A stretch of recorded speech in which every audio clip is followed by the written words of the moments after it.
For almost a lunar cycle, Israel's defensive forces have been ensuring that insurgents do not regret having previously carried out an attack of this magnitude. Gaza has undergone a radical transformation, leaving its streets littered with rubble and under the constant roar of bombing. Israel has taken extensive measures to mitigate the impact of this attack. An official investigation by Israel into the incident involving Hamas has been announced. The Israeli government has announced that the Attorney General is working with the police and military to conduct a formal investigation into the attack on October 7. Consequently, the Israeli authorities have issued the following statement. We intend to investigate and take legal measures against those responsible, planners, and participants in any way in these execrable acts, regardless of their whereabouts.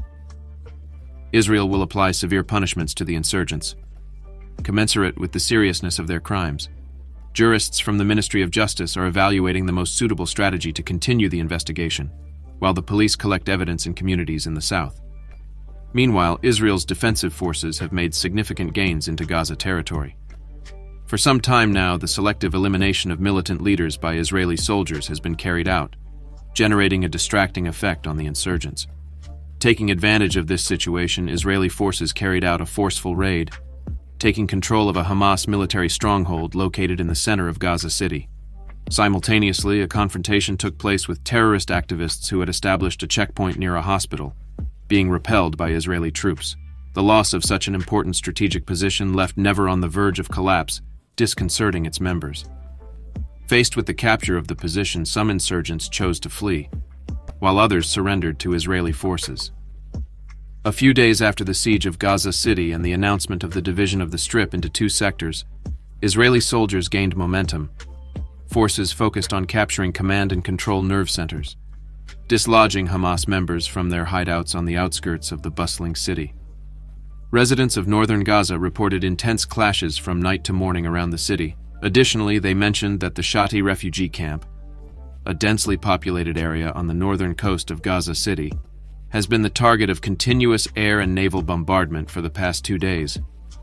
The army reported that a sizable group of armed Hamas fighters had taken cover in a building near the Al-Quds hospital, located in the Shaya neighborhood in the east of the city, with the intention of carrying out an attack against soldiers.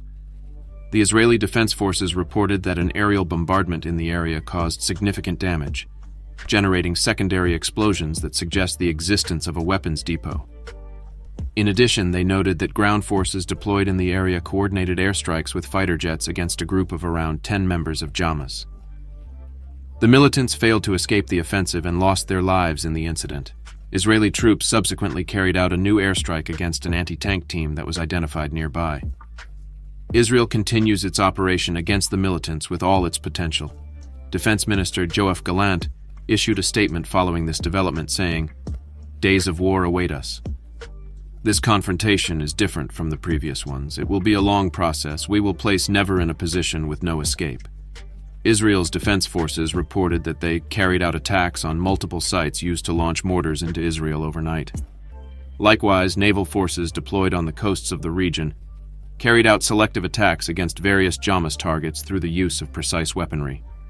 Israel's defense forces released images of their attacks on Hamas control centers, weapons warehouses, and infrastructure.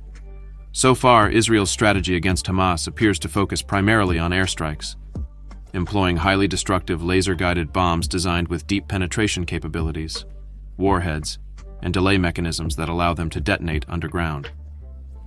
Following these clashes, no new casualties have been reported among Israeli forces. The army reports that, since the start of the ground offensive almost 2 weeks ago, 30 soldiers have died and dozens have been injured. The greatest general, Jaron Finkelman, leader of the Southern Command of the Israeli Defense Forces, entered the Gaza Strip last Monday, with ground forces to carry out an evaluation of tunnels belonging to Hamas, according to the army. On the other hand, health authorities in Gaza, under Hamas control, indicated that more than 10,000 people, including many minors, have lost their lives in the clashes.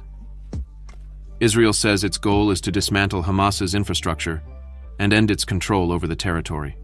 To achieve this, Israel is carrying out operations in all areas where Never operates. However, international criticism of Israel's conduct in this conflict has been increasing. The Secretary General of the United Nations, Antonio Guterres, has expressed that Gaza has become a place where, unfortunately, many minors have lost their lives. This statement has generated strong condemnation. Despite Israel's calls for Palestinians to move south, it is estimated that hundreds of thousands have chosen to stay in the north, an area where the offensive has been concentrated. The army has indicated the existence of a one-way evacuation corridor for residents of Gaza City and its surroundings, with the intention of moving them south. Israel assures that it is making efforts to minimize civilian losses. However, intense fighting in the affected areas has generated pressure on Jerusalem to seek a ceasefire, a proposal that Israel has emphatically rejected, arguing that it could allow never to reorganize. Israel has repeatedly accused Hamas of shooting at Palestinians and impeding evacuation routes. According to Israeli and Hamas news reports, researchers and sources, it is clear that Hamas is systematically building a complex underground network in Gaza, fortified with strong defenses. Hamas political leader Yahya Sinwar has claimed that the militant group has dug approximately 310 miles of tunnels under the Gaza Strip.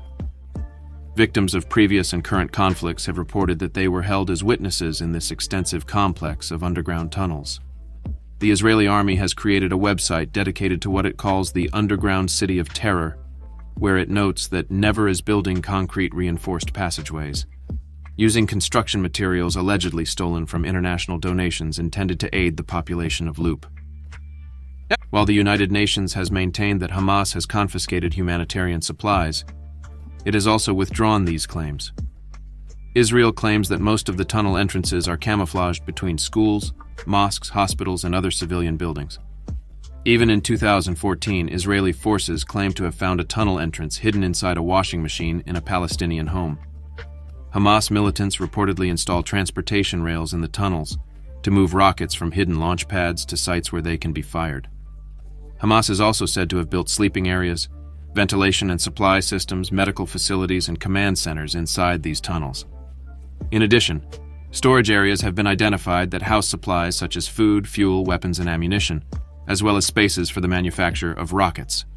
This entire intricate network of tunnels is interconnected by a telephone system and protected with mines and booby traps. Although only some of these claims are true, it is clear that Hamas is erecting a strong underground fortification beneath Gaza City, intended to be a trap for the Israelis and a safe haven for Hamas members. Israeli forces have had previous encounters with similar tunnels. For example, in 2013, troops discovered an extremely large infiltration tunnel that reached 80 feet deep. This tunnel began about 3/4 of the way along the Gaza border, dug beneath the border wall, and was found inside Israel about 60 feet below the surface and a distance of about 1,000 feet. Following this experience, Israel established a specialized tunnel warfare unit called Samur, which means weasel in Hebrew, which is specifically trained for underground operations. This Samur unit has been working for years on developing sensors capable of detecting underground tunnels, booby traps, and explosives. In addition, they have developed ground-penetrating radars to detect tunnels and, when they find one, they can destroy it or seal its entrance using special weapons such as bombs.